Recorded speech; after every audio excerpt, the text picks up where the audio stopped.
আসসালামু আলাইকুম। বিবিসি আন্তর্জাতিক নিউজে আপনাকে স্বাগত। শুরুতে এই সংবাদ শিরোনাম, পরে বিস্তারিত। জানিয়ে দিব আমাদের হাতে থাকা সর্বশেষ গুরুত্বপূর্ণ আপডেট। আন্তর্জাতিক সংবাদ। আয়াতুল্লাহ খামেনি এবং প্রেসিডেন্টকে লক্ষ্য করে হামলার চেষ্টা ইসরায়েলের। জানিয়ে দিব আরো ভয়ঙ্কর হামলার পরিকল্পনা ইরানের। আরো জানিয়ে দিব ইসরায়েলকে যারা রক্ষার চেষ্টা করবে তারা হবে পরবর্তী টার্গেট, হুমকি ইরানের। এবং আরো জানিয়ে দিব ইরানের জনগণকে বিদ্রোহ করার আহ্বান নেতানিয়াহুর। এদিকে মাটির নিচে বাংকারে নেতানিয়াহু ইরানের হামলার জবাব নিয়ে করছেন আলোচনা। সর্বশেষ জানিয়ে দিব ইরানে ইসরায়েলি হামলার কঠোর নিন্দা জানালো পাকিস্তান। শুনছিলেন সংবাদ শিরোনাম, এরপর বিস্তারিত। তার আগে অনুরোধ থাকবে, ভিডিওটি যদি ভালো লেগে থাকে ভিডিওটিতে একটি লাইক এবং কমেন্ট করে জানিয়ে দিন ভিডিও সম্পর্কে আপনার মূল্যবান মতামত, এবং আরো কমেন্ট করে জানিয়ে দিন ভিডিওটি আপনি কোথা থেকে দেখছেন এবং শুনছেন। আয়াতুল্লাহ খামেনি ও প্রেসিডেন্টকে লক্ষ্য করে হামলার চেষ্টা ইসরায়েলের।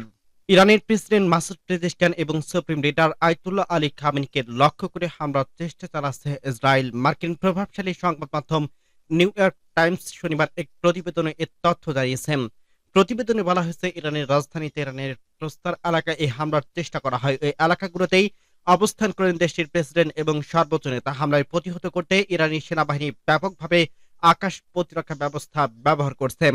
পাস্তর এলাকায় একাধিক বাসিন্দা নিউ ইয়র্ক টাইমসকে জানিয়েছে, হামলার আশঙ্কায় সেখানে নিয়মিতভাবে আকাশ প্রতিরক্ষা ব্যবস্থা থেকে মিসাইল ছোড়া হচ্ছে। তাদের মতে এসব ব্যবস্থা কার্যকরভাবে মোতায়েন করা হয়েছে যেন ইসরায়েলি ক্ষেপণাস্ত্র কোনোভাবেই ওই এলাকায় আঘাত হানতে না পারে। বিশ্লেষকরা মনে করছে, ইরানের শীর্ষ নেতৃত্বকে লক্ষ্য করে সরাসরি হামলা এই চেষ্টা মধ্যপ্রাচ্যের সংকটকে আরো ঘনীভূত করতে পারবে। যদিও এখন পর্যন্ত ইসরায়েল সরকার আনুষ্ঠানিকভাবে এই হামলার বিষয়টি স্বীকৃতি করেনি, তবে পরিস্থিতি দ্রুত পরিবর্তনে আন্তর্জাতিক পর্যবেক্ষকরা উদ্বেগ প্রকাশ করছেন। আরো ভয়ঙ্কর হামলার পরিকল্পনা ইরানের। মধ্যপ্রাচ্যে ক্রমশ ভয়ঙ্কর হচ্ছে যুদ্ধের ঝনঝনানি। বিশ্লেষকরা বলছে, এই উত্তেজনা শুধু ইরান ও ইসরায়েলের মধ্যে সীমাবদ্ধ থাকবে না, কারণ ইরান চাইছে পার্শ্ববর্তী দেশের প্রতিরোধ বাহিনীকে ব্যবহার করে নতুন হামলার ধারণা অব্যাহত রাখতে।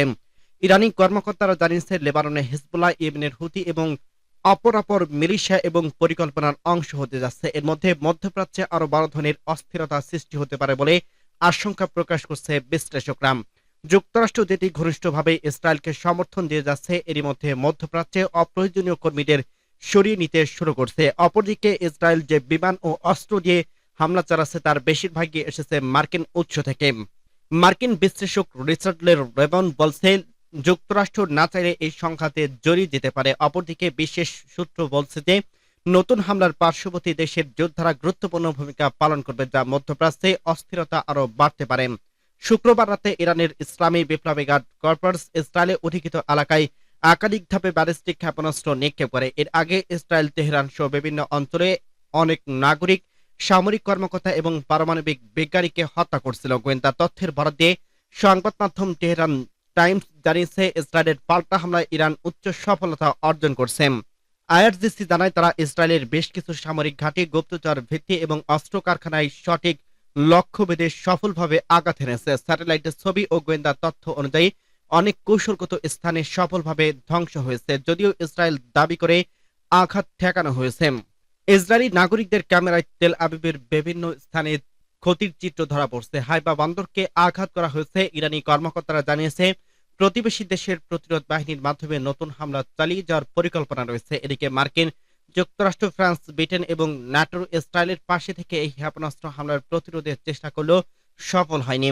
এই হামলার সময় ইসলামিক বিপ্লবের নেতা আয়াতুল্লাহ আলী খামেনি ঘোষণা দেন, ইরানের সশস্ত্র বাহিনীকে ইসরায়েলকে অসহায় করে তুলবে। তিনি বলেন, ইসলামী প্রজাতন্ত্রের বাহিনীর শয়তান শত্রুকে একটি বড় ধাক্কা দেবে। ইসরায়েলকে যারা রক্ষার চেষ্টা করবে তারা হবে পরবর্তী টার্গেট, হুঁশিয়ারি ইরানের। ইসরায়েলকে ইরানি হামলা থেকে রক্ষার চেষ্টা করলে যে কোনো দেশের সামরিক ঘাঁটিকে লক্ষ্যবস্তু করার হুমকি দিয়েছে তেহরান। শুক্রবার আন্তর্জাতিক সংবাদ মাধ্যম সিএনএনকে এক শীর্ষ স্থানীয় ইরানি কর্মকর্তা এক কথা জানিয়েছেন। তিনি বলেন, আন্তর্জাতিক আইনের আওতায় ইরান এই দখলদার শাসনের বিরুদ্ধে কঠোর জবাব দেওয়ার অধিকার সংরক্ষণ করে। তিনি সতর্ক করে বলেন, যে কোনো দেশ যদি ইসরায়েলি শাসনকে ইরানের অভিযানের হাত থেকে রক্ষা করার চেষ্টা করে তবে তাদের আঞ্চলিক ঘাঁটি এবং অবস্থানগুলো ইরানের পরবর্তী টার্গেটে পরিণত হবে। এর আগে শুক্রবার মার্কিন এবং ইসরায়েলি সূত্রগুলো সিএনএনকে জানিয়েছে ইরানের ছোড়া ক্ষেপণাস্ত্র প্রতিহত করতে যুক্তরাষ্ট্রের সেনাবাহিনী ইসরায়েলকে সহায়তা করছে। একজন ইসরায়েলি সূত্র আরো জানায়, এই অঞ্চলে আরো কিছু দেশ ইসরায়েলের আকাশ প্রতিরক্ষা ব্যবস্থায় সহায়তা করছে। উল্লেখ্য, যুক্তরাষ্ট্র বারবার ইরানকে হুঁশিয়ারি দিয়ে বলছে তাদের সেনাদের বা স্থাপনার উপর কোনো আঘাত এলে তা হবে ইরানের জন্য ভয়ঙ্কর। ওদিকে ইসরায়েলের সঙ্গে মধ্যপ্রাচ্যে বেশ কয়েকটি দেশ আব্রাহাম অ্যাকর্ডের অধীনে সম্পর্ক স্বাভাবিক করছে যুক্তরাষ্ট্রের প্রেসিডেন্ট ডোনাল্ড ট্রাম্পের প্রথম ক্ষমতার মেয়াদে। আঞ্চলিক যেসব দেশ ইসরায়েলে আকাশ প্রতিরক্ষা ব্যবস্থায় সহায়তা করছে তাদের সম্পর্কে পরিষ্কার করে বলেননি ইসরায়েলি ওই সূত্র, তবে ধারণা করা যায় তারা কারা হতে পারে। সূত্র সিএনএন। ইরানের জনগণকে বিদ্রোহ করার আহ্বান নেতানিয়াহুর। ইরানের ক্ষমতাসীন শাসক গোষ্ঠীর বিরুদ্ধে দেশের সাধারণ জনগণকে বিদ্রোহ করার আহ্বান জানিয়েছে ইসরায়েলের প্রধানমন্ত্রী বেঞ্জামিন নেতানিয়াহু। সামাজিক যোগাযোগ মাধ্যমে এক্সে এক পোস্টে এ বার্তায় এই আহ্বান জানান তিনি। ভিডিও বার্তায় নেতানিয়াহু বলেন, গত কয়েক দশক ধরে যে অশুভ এবং নিপীড়ক শাসক গোষ্ঠী আপনাদের ঘাড়ে চেপে বসে আছে তাদেরকে নামানোর সময় এসেছে। আপনারা আপনাদের পতাকা এবং ঐতিহাসিক উত্তরাধিকারের ছায়াতলে আসুন। নিপীড়িতবাদী শাসন থেকে মুক্তির জন্য ঐক্যবদ্ধ হন, আওয়াজ তুলুন। যে সুযোগ আপনাদের সামনে এসেছে তাকে গ্রহণ করুন। তিনি আরো বলেন, ইরানে আমরা যে সামরিক অভিযান শুরু করছি তা সেখানকার জনগণের বিরুদ্ধে নয়, তাদের সামরিক অভিযান ইরানের পরমাণু হুমকি এবং ক্ষেপণাস্ত্র হুমকির বিরুদ্ধে। বৃহস্পতিবার দিবাগত মধ্যরাত থেকে ইরানের রাজধানী তেহরান সহ বিভিন্ন শহরে বড় ধরনের বিমান হামলা শুরু করে ইসরায়েলি বিমান বাহিনী। এতে নিহত হয়েছে অন্তত ৭৮ জন এবং আহত হয়েছে ৩২০ জন। নিহতদের মধ্যে ইরানের সেনাপ্রধান মোহাম্মদ বাঘেরি সহ সামরিক বাহিনীর ২০ শীর্ষ কর্মকর্তা রয়েছে। ইরানের পরমাণু প্রকল্প এবং সামরিক বাহিনীর স্থাপনাগুলোকে লক্ষ্য করে এই হামলা চালানো হয়। সংবাদ মাধ্যমের প্রতিবেদন থেকে জানা যায়, ইরানের হামলার পেছনে অন্তত ১০০টি স্থাপনার ক্ষয়ক্ষতি হয়েছে। ইসরায়েলের প্রতিরক্ষা বাহিনী এই সামরিক অভিযানের নাম দিয়েছে দ্য রাইজিং লায়ন। আতর্কিত এই হামলার পর শুক্রবার রাতে ইসরায়েলকে লক্ষ্য করে অপারেশন প্রমিস 3 সেনা অভিযান শুরু করে ইরান। এতে রিপোর্ট লেখা পর্যন্ত ৩ জন নিহত এবং ৬০ জনের বেশি আহত হয়েছে। আহতদের মধ্যে কয়েকজনের অবস্থা আশঙ্কাজনক। সূত্র ওয়ার্ল্ড স্ট্রিট জার্নাল। মাটির নিচে বাংকারের নেতানিয়াহু ইরানের হামলার জবাব নিয়ে করছে আলোচনা। ইরানের মিসাইল হামলার জবাবের সময় মাটির নিচে বাংকারে চলে যান দখলদার ইসরায়েলের প্রধানমন্ত্রী বেঞ্জামিন নেতানিয়াহু। তার সঙ্গে রয়েছে তার সব নিরাপত্তা বাহিনীর প্রধান এবং উচ্চপদস্থ মন্ত্রীরা। ইসরায়েলি সংবাদ মাধ্যম টাইমস অব ইসরায়েল জানিয়েছে, নেতানিয়াহু অন্যান্য মন্ত্রীদের সঙ্গে ইরানের মিসাইল হামলার জবাব নিয়ে আলোচনা করছে। কিভাবে হামলার জবাব দেওয়া হবে এ ব্যাপারে তাদের মধ্যে কথাবার্তা চলছে। গতকাল শুক্রবার ভোরে ইরানের বিভিন্ন জায়গায় ব্যাপক হামলা চালায় দখলদার ইসরায়েল। এরপর সারাদিনই দেশটিতে হামলা অব্যাহত রাখে তারা। সন্ধ্যায় গড়িয়ে রাত নামার পরে ইরান এসব হামলার জবাবে মিসাইল হামলা শুরু করে। ইরানি কর্মকর্তারা দাবি করছে, ইসরায়েলকে লক্ষ্য করে কয়েকশো মিসাইল ছোড়া হয়েছে। টিভির স্ক্রিনে দেখা গেছে মিসাইলগুলো ইসরায়েলের বাণিজ্যিক রাজধানী তেল আবিবে আঘাত হানেছে। মিসাইলে আঘাত অন্তত ২১ জন আহত হয়েছে, যার মধ্যে ২ জনের অবস্থা গুরুতর। সূত্র আরো জানিয়েছে, অপারেশন প্রমিস 3 নামের এই অভিযানে ইসরায়েলের সামরিক স্থাপনা এবং অবকাঠামোর লক্ষ্য করে হামলা চালানো হয়েছে।